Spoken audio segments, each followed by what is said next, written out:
মনোজিৎ মিশ্র তাকে নিয়ে ঠিক দু রকমের মনোভাব দেখা যাচ্ছে কলেজ কর্তৃপক্ষের। একদিকে মনোজিৎকে নিয়ে একাধিকবার অভিযোগ করেছেন কলেজের ভাইস প্রিন্সিপাল, কিন্তু তা সত্ত্বেও 2024 সালের একটি নোটিশে জলজল করছে মনোজিতের নাম। কলেজে কোনো সমস্যা হলে, কলেজ সংক্রান্ত কোনো সমস্যা হলে মনোজিতের সঙ্গে যোগাযোগের পরামর্শ। পড়ুয়ারা তারা একাধিকবার মনোজিৎ মিশ্রকে নিয়ে একাধিক অভিযোগ করেছেন, কিন্তু তারপরেও এমন নোটিশ কেন, উঠছে প্রশ্ন। কুকীর্তির শিরোমণি মনোজিৎ মিশ্র, তার বিরুদ্ধে অভিযোগের পাহাড়, তবুও তাকে নিয়ে কার্যত দুরকম মনোভাব কলেজ কর্তৃপক্ষের। প্রমাণ জি24 ঘন্টার হাতে।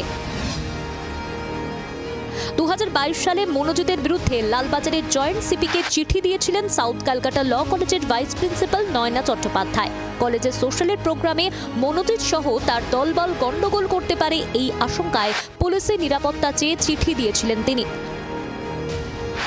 2022 সালের 24শে মার্চ চেতলার অহিন্দ্র মঞ্চে কলেজের সোশ্যালের প্রোগ্রাম ছিল।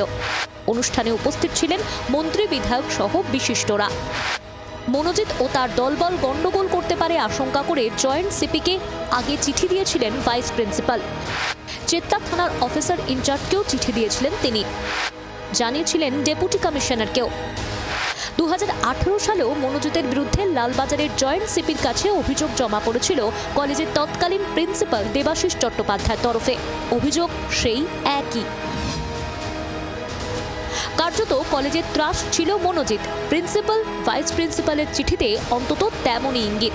অথচ 2024 সালের 13ই আগস্ট কলেজ কর্তৃপক্ষের তরফে নোটিশ টাঙিয়ে পড়ুয়াদের পরামর্শ দেওয়া হয়েছে সেমিস্টার, কলেজ সংক্রান্ত সমস্যা হলে মনোজিতের সঙ্গে যোগাযোগ করতে। যে মনোজিৎ মিশ্রর বিরুদ্ধে কলেজের ছাত্রছাত্রীরা একাধিকবার অভিযোগ দায়ের করেছেন, শুধু তাই নয়, স্বয়ং তৎকালীন ভাইস প্রিন্সিপাল থেকে বর্তমান ভাইস প্রিন্সিপালরা পর্যন্ত মনোজিৎ মিশ্রর বিরুদ্ধে লালবাজারে চিঠি দিয়ে অভিযোগ জানিয়েছেন। সেখানেই দেখা যাচ্ছে কলেজের ওয়েবসাইটে একটি নোটিশ, সেই নোটিশে মনোজিৎ মিশ্রর নাম জলজল করছে। কলেজের ওয়েবসাইটে নোটিশ দিয়েছে কর্তৃপক্ষ। নোটিশে সই রয়েছে কলেজের ভাইস প্রিন্সিপাল নয়না চট্টোপাধ্যায়।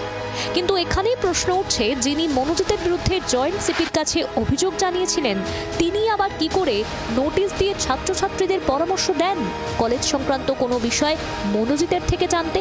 তবে কি মনোজিৎকে সমঝে চলতেন স্বয়ং ভাইস প্রিন্সিপালও, নাকি এর পিছনে রয়েছে অন্য কোনো কারণ? এখানেই প্রশ্ন উঠেছে, যেখানে মনোজিৎ মিশ্রের বিরুদ্ধে একাধিক অভিযোগ, সেখানে কি করে এই মনোজিৎ মিশ্রের নাম নোটিশে থাকতে পারে? জি24 ঘন্টার জন্য ক্যামেরায় রণজিতের সঙ্গে রণয়, কলকাতা।